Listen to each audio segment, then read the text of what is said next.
जी friends, आप देख रहे हैं यूट्यूब चैनल वॉइस ऑफ ज्ञानी और मैं सफदर खान ज्ञानी। अच्छा फ्रेंड्स, आज की वीडियो बड़ी इंपॉर्टेंट है। आज हम टाइम को डिस्कस करेंगे स्पेशली। और लेट सपोज आप किसी लेबोरेटरी में आज सुबह आप टेस्ट आए हैं और आपको जो टेस्टिंग के लिए एक टास्क दिया जाता है आपको सुबह 8:20 पे, वो एक रॉ मटेरियल की टेस्टिंग है। और सुन लीजिए, उस रॉ मटेरियल के अंदर आप 6 टेस्ट है। फॉर एग्जाम्पल, उसमें अपीयरेंस का टेस्ट है, सॉल्युबिलिटी का टेस्ट है, आइडेंटिफिकेशन का टेस्ट है, उसमें लॉस एंड ड्राइंग का टेस्ट है, और उसमें जो ऐसे परफॉर्मेंस है वो एचपीएलसी पे। अब इन टेस्ट को, इसकी सैम्पलिंग भी आपने करनी है और आपने इसको कैसे मैनेज करना है 8 से 5 बजे तक कि आपके सारे टेस्ट हो जाए और डॉक्यूमेंटेशन भी हो जाए। ये बड़ी इंपॉर्टेंट वीडियो में आपको ट्रिक्स बताऊंगा कि इस रॉ मटेरियल टेस्टिंग को आपने कैसे मैनेज करना है। क्यूसी के अंदर जो टाइम होता है ना, बहुत इंपॉर्टेंट होता है। मिनट मिनट का हिसाब आपसे लिया जाता है। तो सबसे पहला स्टेप क्या है कि आपने इस रॉ मटेरियल को कैसे मैनेज करना है। सबसे पहले आपने उस रॉ मटेरियल को देखना है मैं कि इसमें चीज़ें क्या है, उसका टाइम कैलकुलेट करना है कि किस टेस्ट के लिए कितना टाइम रिक्वायर्ड है। अच्छा, इस टेस्ट में जो लॉस एंड ड्राइंग का टेस्ट है वो लेट सपोज 4 घंटे की टेस्ट है, ठीक है। 4 घंटे की एलयूडीबी होती है। तो अब दूसरा स्टेप क्या है? पहला स्टेप आपने उसके टाइम कैलकुलेशन करनी है उसके सारे टेस्ट के लिहाज से। दूसरा स्टेप आपने उसकी सैम्पलिंग करनी है, क्योंकि अभी सैंपल भी नहीं हुआ है, ठीक है। सैम्पलिंग करनी है, उसके लिए आपने वेयर हाउस से एक फोन अलाइनमेंट कर लेना है कि मैं इस टाइम पे सैम्पलिंग के लिए आऊंगा, मुझे 1.5 घंटा दे दे, क्योंकि 1.5 घंटे बाद आपने सारे टेस्ट परफॉर्म करना शुरू करने होंगे।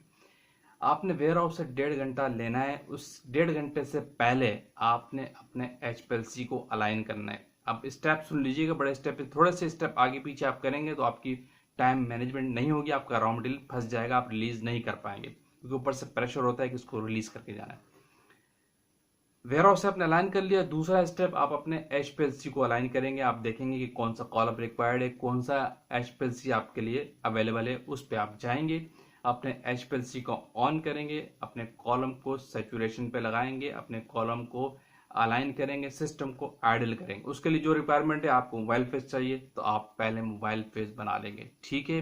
मोबाइल फेस बना के भी आप सैंपल पे आप नहीं गए, आप मोबाइल फेस बना के सिस्टम को सेचुरेट करके कॉलम को लगा के अपने मोबाइल फेस को उसके ऊपर रन कर देंगे, सिस्टम को स्टेबल होने के लिए छोड़ देंगे। ये स्टेप।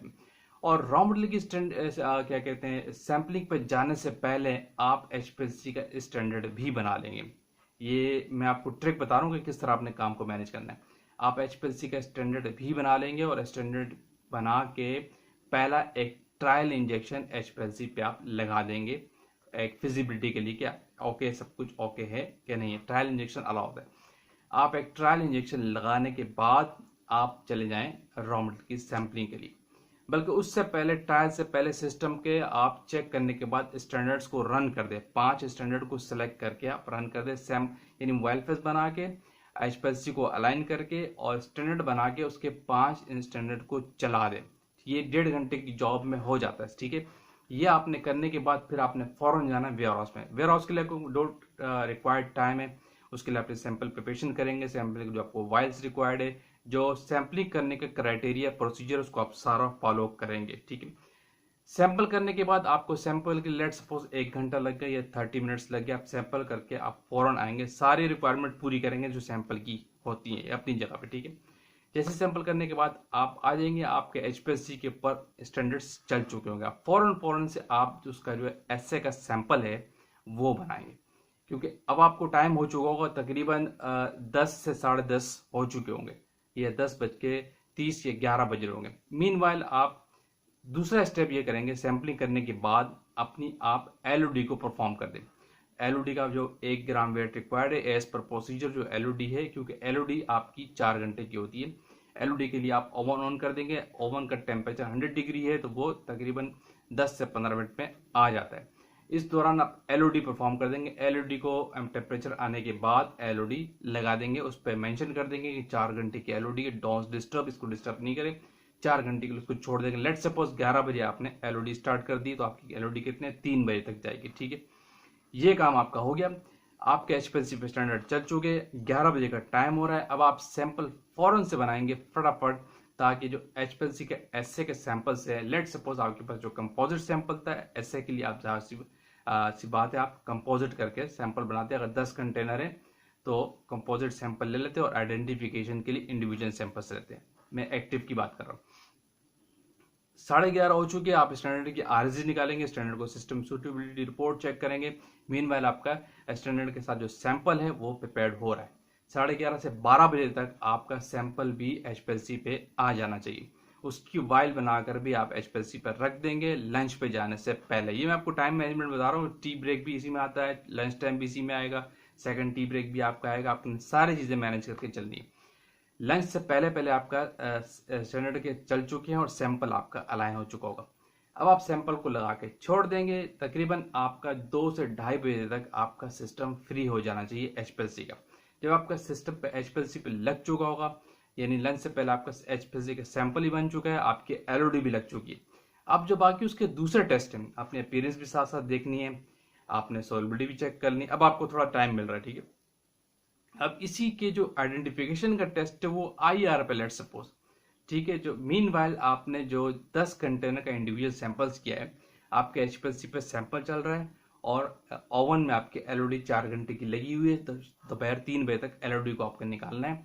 लंच से आप आते 2 बजे, एलओडी निकलनी है आपके 3 बजे। जैसे 2 बजे आप लेबोरेटरी में एंटर होंगे, आपका एचपीएलसी जो है वो एंड पे होगा। इस 1 घंटे के दौरान आपने आईआर पे आइडेंटिफिकेशन का टेस्ट लगाना है। देखिए, ये रिकमेंडेशन होती है कि टेस्ट को आप तरतीब से करें, इसमें कोई इशू नहीं है, क्योंकि आपको पता है कि अप्रूव सोर्स होती है, सब कुछ अलाइन होता है। लेकिन आपको टेस्ट आगे पीछे कर सकते हैं टाइम की प्रायोरिटीज को देखते हुए, ठीक है। ये हमेशा प्रैक्टिस याद रखिएगा। अब 2 से 3 बजे का जो टाइम है आपका, उसमें आप परफॉर्म करेंगे आइडेंटिफिकेशन का टेस्ट आईआर पे, जिसपे तकरीबन आपका 1 घंटा लग सकता है। अगर आपके पास 10 सैंपल है तो वो 10 सैंपल को टेस्ट करके 30 मिनट्स या 1 आवर में आप उसको नॉर्मली निकाल लेते हैं। 3 बजे तक आपके आईआर का भी टेस्ट हो गया, आपके फिजिकल टेस्ट भी हो चुके हैं। 3 बजे आपकी एलओडी भी निकल आएगी। 3:15 तक आप एलओडी के रिजल्ट भी कैलकुलेट कर लेंगे और 3 बजे तक आपके एचपीएलसी का एसए भी चल चुका होगा, ठीक है। एचपीएलसी के एसए आरएसडी आप निकाल चुके हैं। आप सैंपल्स के प्रिंट्स लेंगे, एचपीएलसी को आप लगाएंगे वॉशिंग के ऊपर। 3 बज चुके हैं, 3:30 बजे आपका टी ब्रेक होता है। ये प्रैक्टिस है डिफरेंट जगहों पे। तो दोपहर की चाय से पहले पहले आपके सारे टेस्ट परफॉर्म हो चुके हैं। आपका एचपीएलसी से इंजेक्शन भी सारे लग गए हैं, एचपीएलसी भी आपका वॉशिंग पे चल रहा है। सारी चीजें आपकी अलाइन हो गई 3:30 बजे तक, ठीक है। ये टाइम मैनेजमेंट याद रखिएगा। 3:30 तक आपके सारे टेस्ट परफॉर्म हो गए।